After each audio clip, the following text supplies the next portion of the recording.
Greetings, everyone. I am James Moore, Assistant Professor with the Forde School of Business. It is my pleasure to introduce Bill Davis, Core Faculty and Assistant Professor for the BA in Business Administration, Brenda Forde, Program Chair and Graduate and Undergraduate for Accounting Program, Maja Zelihic, Program Chair with the MAOM, and Kevin Kuznia, Program Chair for the Finance Program. Today, they're going to be talking to you about how to provide idealized influence, inspirational motivation, and intellectual stimulation, as well as individualized consideration. I'm going to take this time and turn it over to Bill. Bill? James, thank you very much for that introduction. What I would like to say is that some of the content in this presentation is from our presentation that we recently made this summer at the 2017 Iowa Statewide Teaching and Learning Conference. The title of that presentation was Transformational Leadership in the Classroom Furthers Learning. And that presentation was made by my colleague Brenda Forde and Kevin Kuznia, and we presented our collaboration that Maja Zelihic and Rick Reed had put together. So with that said, in that particular presentation, we had an agenda which we have today too, and I'll be telling you about it. And we actually covered transformational leadership and how that inspires and influences in the classroom. Now, also, what I'd like to give some acknowledgement to a couple other colleagues that had collaborated with us on this presentation that are not here today, and they have some input into this, and that's Deborah Swanson, who is a FASDA, and that's a Faculty Support Development Associate in Iowa, in Clinton, Iowa, and Dr. Rick Reed, who is also a professor, and he teaches in the College of Education and the Forde School of Business. So they're not with us today, but I would have been remiss if I did not acknowledge some of their contributions in this presentation. Today's purpose, what we'd like to do is present an interesting, fun, and insightful look into transformational leadership theory. We want to connect that into the classroom, so to show you how we deliver that and give you some tips and insights. So we'll be talking about Bonwell and Eisen's active learning. We'll be giving you some definitions of leadership. We'll also talk and define what transformational leadership is, how to apply transformational leadership in the online classroom, some examples, and then basically conceptualizing the whole concept of transformational leadership and using it to engage students. And in the end, as Dr. Maja will close this presentation, she'll give you our emails to allow you to email us should you have any further questions. Now, passions, we're all passionate about teaching. Ashford University provides us a great platform to further student success, to pay it forward, to reach students.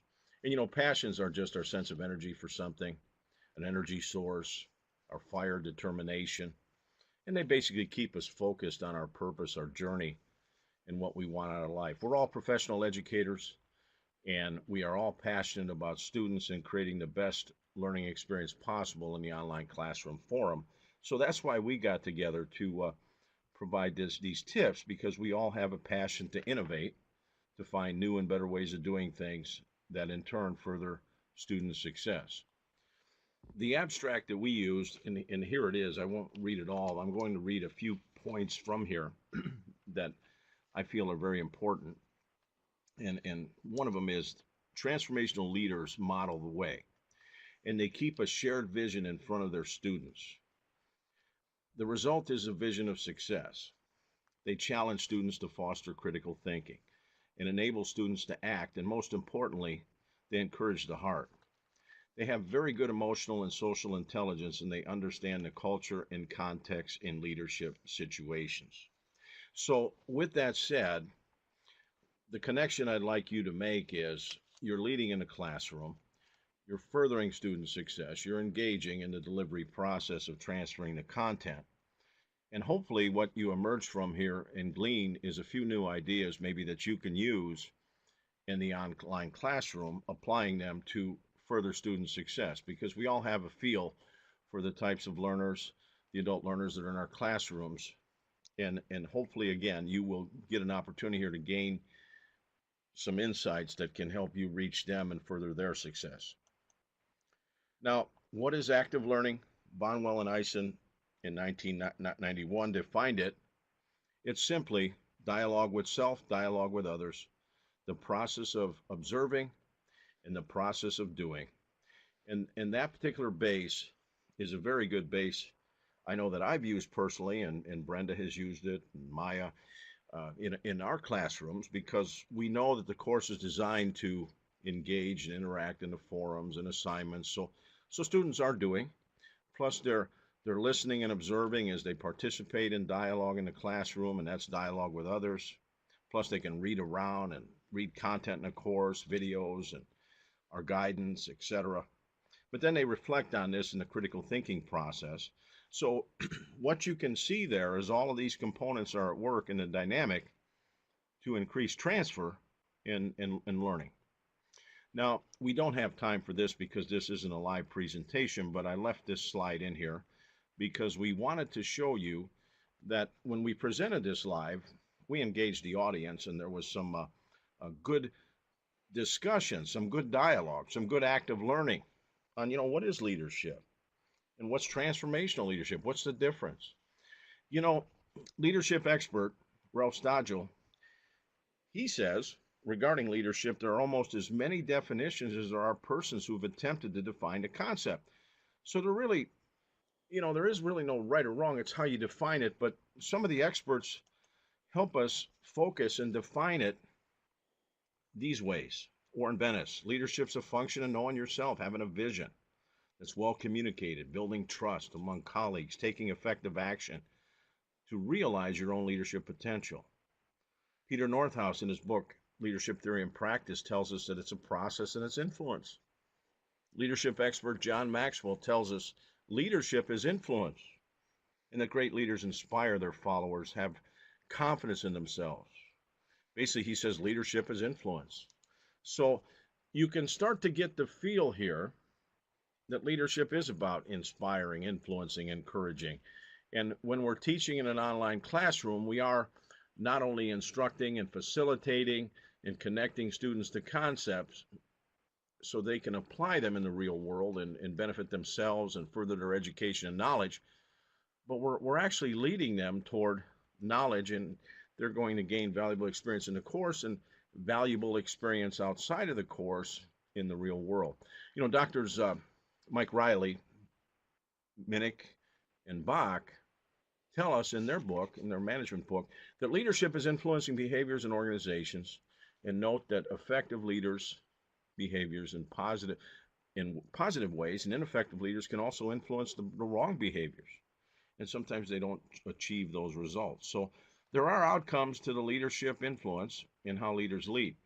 Now, again, this slide is in there again just to reinforce again that there's a lot of different ways to define leadership, but what's important is what is yours and what do you embrace. Now, we also had asked this question to the group, and this was interesting, and Brenda had facilitated this particular part in Iowa at the conference, and she broke the group into teams and just asked the instructors and teachers and administrators that were there, how do you apply transformational leadership in the classroom? What was really interesting there was all of the different ways and things that they do to create active learning, to inspire, to encourage, to influence, were all discussed and talked about, and there was very good interaction. And in that particular process, active learning occurred, and that was Brenda's goal, was to get them to engage in dialogue and observing each other and how they communicate and how they share information. And that whole process was a good process. And one of the definitions of leadership that I have embraced through the years is from Dr. Nahavandi in the Art and Science of Leadership. I learned this in graduate school, and she defines it as a leader is defined as any person who influences individuals and groups within an organization, helps them in the establishment of goals and guides them toward the achievement of goals, and this leader allows them to be effective. Well, as instructors, we're guiding students toward successful outcomes, toward a summative assignment, toward their success, toward walking across that graduation stage and having a great day at commencement, and then taking these experiences and this knowledge that they gain into the real world. So we do provide a huge value as educators, and we do influence, we do inspire and motivate, we do stimulate them intellectually, and we do consider their situations and understand them and help to move them through the learning continuum. Now, the other discussion that we had in the conference in Iowa, which was interesting, is, how do we develop more transformational leaders? And some of the outcomes that came from that discussion, which are worth sharing here, is, team teaching, role modeling, um, leading by example, being upbeat, showing encouragement, showing the success stories. Excuse me. And all of that comes together to help, people do as people see. So when you've got good role models, good examples, faculty that are setting the right example in the classroom, inspiring, motivating, it's worth taking a look at and sharing best practices, because that is important and that is how people grow. And that leads me to this comment that I heard in the faculty development by Dr. Andrew Sheehan when he was our executive dean of the College of Education, and right now he is our chief academic officer. And here's what Dr. Sheehan says, and this is burned in my brain, and I embrace this because I think it is very logical, sound. I think it is very purposeful, meaningful. And Dr. Sheehan says, together we're so much stronger than we are individually, and we have the opportunity to become a powerful learning community. He encouraged us to develop relationships with each other and share best practices and talk about how we can create the best learning experiences for our students. So you can see that Dr. Sheehan is promoting collaboration. He's promoting a sharing, a communication, a connectedness between each other, because as educators, we can actively learn together and share these best practices, which is the basis for this presentation, to share with you some of the things that we found successful in how we've applied active learning. We work to be best in class, and our chief executive officer of Bridgepoint, Andrew Clark, tells us, as a best in class organization, our mission is to provide quality in all we do, infuse caring about the community and one another, and inspire innovative thoughts and ideas for our students and organizations. And that entitles program development, develop high quality programs, develop the very best classroom experience and environment, and then also provide the very best critical support to our faculty and student support. Now, the TLC is just another example of that, because I think these are just outstanding forums, presentations. I think the whole conference is so much value in it, because there is a dynamic here of transfer, that we're gaining knowledge from each other. So you can see these things are coming to life in the Ashford Teaching Learning Conference.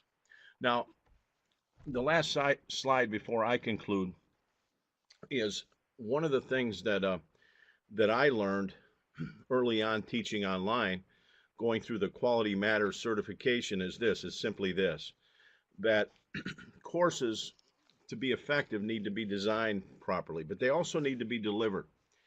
The design is the way the course is built and put together, and the learning outcomes, the course learning outcomes, the learning outcomes leads to the summative assignment. Students have a good learning experience and continue to build their knowledge. And in this particular quote, I was quoted here by Dr.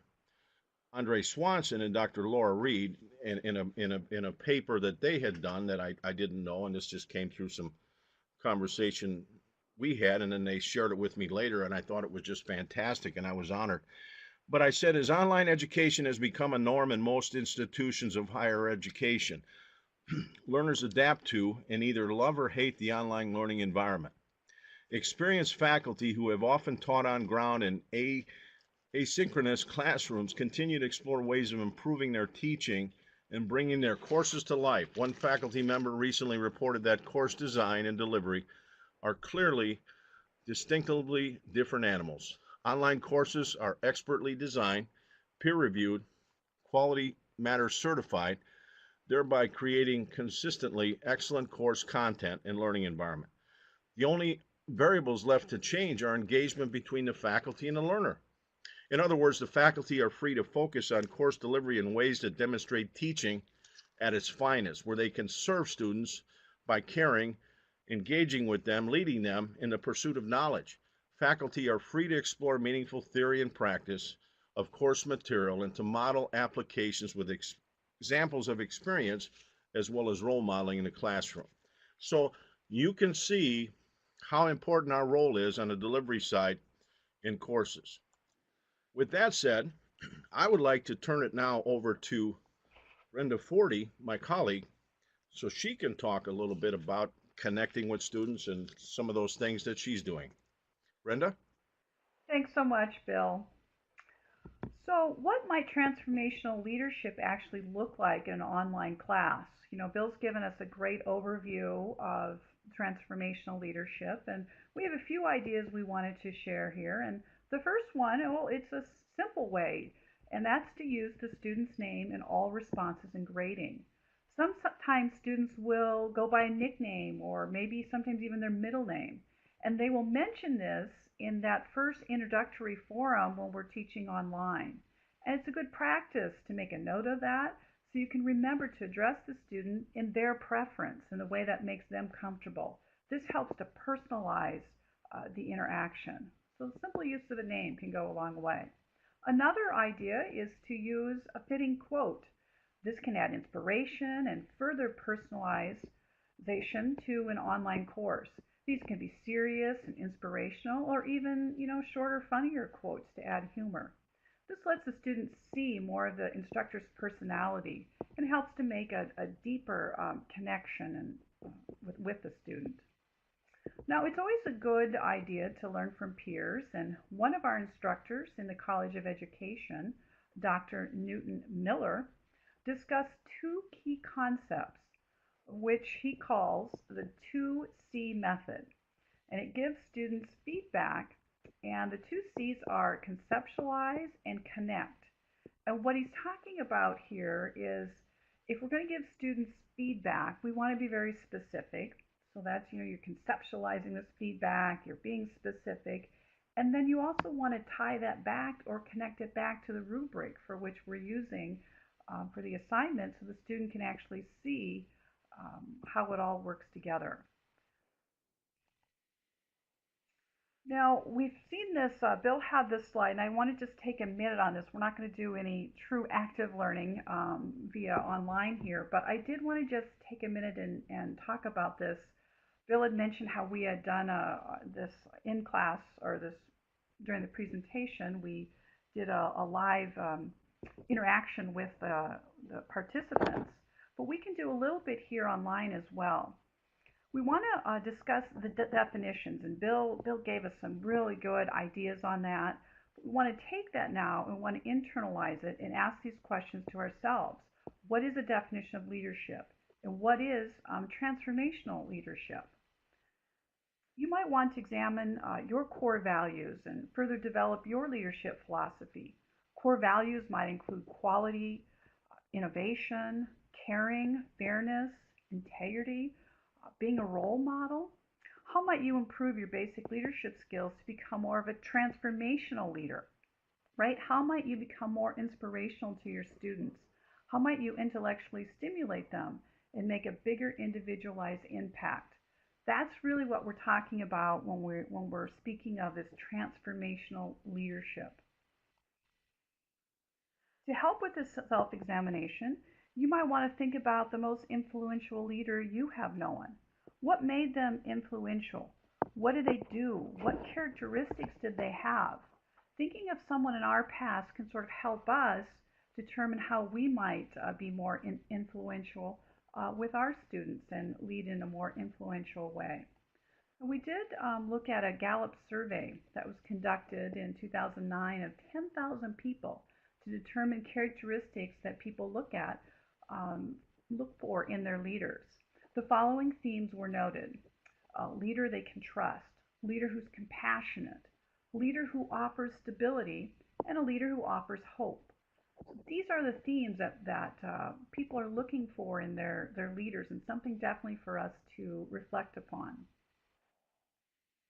Now, we had mentioned that Deb Swanson, a faculty development support specialist, had helped us out with this presentation, and she offered some insightful thoughts on transformational leadership that I wanted to share. Here are some of her specific thoughts about what it looks like, and we're trying to examine transformational leadership in our classrooms, right? So here's some things that she's observed from her position. You know, having a positive instructor presence. She's saying that it's so important. If instructors not active in the classroom, very little leadership is visible. So we want to be, engaged in the forums often. We want to go above the standards that are set and really engage with our students. Being responsive to students' needs, concerns, behaviors, and different learning methods. We want to create an inspiring and motivating atmosphere of trust and respect. Again, we want to be frequently posting. This is our interaction with our students, so we want to be doing that often. We want to have, solid announcements. We want to show our energy and passion through all of our interactions, whether they be announcements or the way we respond, or we've mentioned before, perhaps putting in a few quotes. And also videos are a great way to make a connection with our students. So leadership is evident when instructors are passionate and committed. And the thing with the online classes is we got to look for ways to make sure that we're making that connection.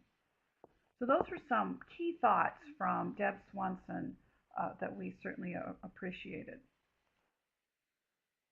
Now, getting back to the transformational leadership and sort of where we started in the very beginning, what James told us this presentation was about is when we look at transformational leadership, it's based on these four core things: idealized influence, inspirational motivation, intellectual stimulation, and individualized consideration. All key things that we can use in our online classes. So transformational leaders, they model the way, they inspire a shared vision, they challenge a process, they enable others to act, and they encourage from the heart. All things that we're really looking for as instructors and things that we want to model and do in our classrooms and with our students. I'll now turn the presentation over to Dr. Maja. Thank you very much, Brenda. A lot of times when we look at the leadership theories, we start questioning as to how those theories came about. Now, the first set of leadership theories was only focusing on the traits leaders possess by the nature of their birth. We had a great man theory, we had a skills theory, or behavioral pattern theory. Now, leaders at that time were defined in reference to their effectiveness when it comes to productivity and job results. Now, the emphasis was not on so much how they were perceived by their followers. However, the shift from leaders being in the center of attention within these theories was moving towards the focus on how leaders impact the followers and the work setting in general, as it correlates to the business effectiveness and productivity. And this is where the transformational, transactional, and servant leadership theory came about. They're focusing on relationship leaders have with others, and the effectiveness of leaders is evaluated up against the effectiveness of those relationships. Now, the shift is mostly apparent on what's expected from leaders. So one should not only understand leaders' expectations and follow instructions. Now, followers, of course, they expect more from leadership. They expect leaders to instill trust, to inspire them, help them grow. So when we talk about the leadership within the classroom arena, we're talking about the differences between the transactional versus transformational leader. We're talking about the concept of contingent rewards versus idealized influence. A leader that provides a vision, sense of mission. Where is the student going to be in the years to come? Are we instilling pride? Are we instilling the inspiration and, gaining respect and trust of our students? transactional or managing by expectations. What's expected in a classroom setting versus being inspirational, being motivational, communicating these high expectations, focusing on efforts that are going to be expressed in different ways. We're talking about passive management style, advocating responsibility, avoiding making decisions, or giving personal attention, treating each employee individually, coaching them, advising them. And this is where we all can agree in each one of our classrooms. We're trying to ensure that our students are not just absorbing the course objectives, they're actually able to take those concepts elsewhere, apply them in the work setting, and also grow as individuals as well. When it comes to the characteristics of successful relationship, we have a mutual trust. It is a two-way street, no matter the relationship between two individuals. That is based on the honesty, competence, being dependable. One has to be reliable, and also you have that likability factor, without which a lot of times the mutual trust is not possible. The concept of open communication, common goals. What is our common goal? Well, we're providing value to our students. We're enhancing the community by educating our students. Our students, in return, are providing value within the communities within which they operate, at their work setting, a personal level, within their families. Having an organizational support that Bill touched upon in his portion of the presentation. Moving forward, being an optimist. We do that a lot of times in our classroom, setting the stage. You set that stage with that very first announcement, very first introduction. Optimistic leaders instill and inspire similar attitudes in others. A lot of times we have students that are kind of concerned about the course load. The very first introduction is saying, I've just reviewed the requirements in this class and I'm kind of scared. Am I going to make it? This is where we come to stage, and we're the ones that are instilling trust and inspiring them. We are being optimistic. We have that smile on our faces that is able to be transferred even in an online setting. And we have a few good quotes here from Weiss and Maxwell that you can actually look at. You know, half full versus a half empty glass. Which side of the spectrum do you want to be at? As we go further, putting first things first and thinking in a win-win terms, we have to maintain perspective. What are we trying to achieve? What are our ultimate goals? We all have a job to do. And at what point of time do I stop with fulfilling just the core duties of my job and taking it to that extra level where we all want to be? We want to be at that level as educators. We want to be at that level as students. We want to be at that level in our personal relationships as well. We're trying to assure that actions are aligned with mission and based on values ultimately, fostering relationship to mutual benefit of both parties, and working from abundance mindset, which is also of a great importance. The concept of synergy as well. We have to value differences. Differences make us strong. Diversity in our classroom is beautiful. Everyone is bringing their own perspectives. Everyone comes with a different life experiences, different upbringing, different values, and we're sharing a lot of those experiences, and we're learning from each other. Creativity is based on differences, and we also have to foster a climate in our classrooms where everyone is comfortable sharing ideas. It is fine, and I also tell that to my students quite a bit. It is okay to disagree. It is okay to disagree with my points. It is okay to disagree with other students' points, but you have to do it in a manner where you're justifying your position. You may use some outside sources. You may provide your own analysis. You need to do it in a professional fashion, respecting each other's opinions. So valuing different opinions, valuing different perspectives. We also are seeking mutual understanding. We have to show empathy. I'm always humbled with some of the experiences that our students go through. I had students emailing me from the hospital. I had students pursuing with their assignments, having suffered a great loss, a loss of a family member. So we have to understand that we are all, even in this online setting, we are human beings. We do have personal lives on top of our careers, on top of our schoolwork. We have to show empathy to each other, exercise patience, making sure that we listen. and diagnose before we prescribe. Understand that not every single student is just coming up with an excuse. Now, I always like to joke and say, well, if one student, statistically speaking, is having another compelling excuse every single week, at that point of time we need to question a few things. But for the most part, we have to show empathy. We have to understand our students and listen to their struggle and help them catch up, help them overcome some of the difficulties. And remember, you cannot influence others without first understanding them. With that said, I would like to thank all of you who are listening to our presentation. Bill Davis, Brenda Forde, myself, and Kevin Kuznia, we're happy and we welcome your questions. We would like to hear from you, hear your thoughts. You can share your best practices if you are an educator. You can share your experiences as students and let us know how we can all grow together and be better. Thank you so much for your time. I really appreciated it, and have a wonderful day.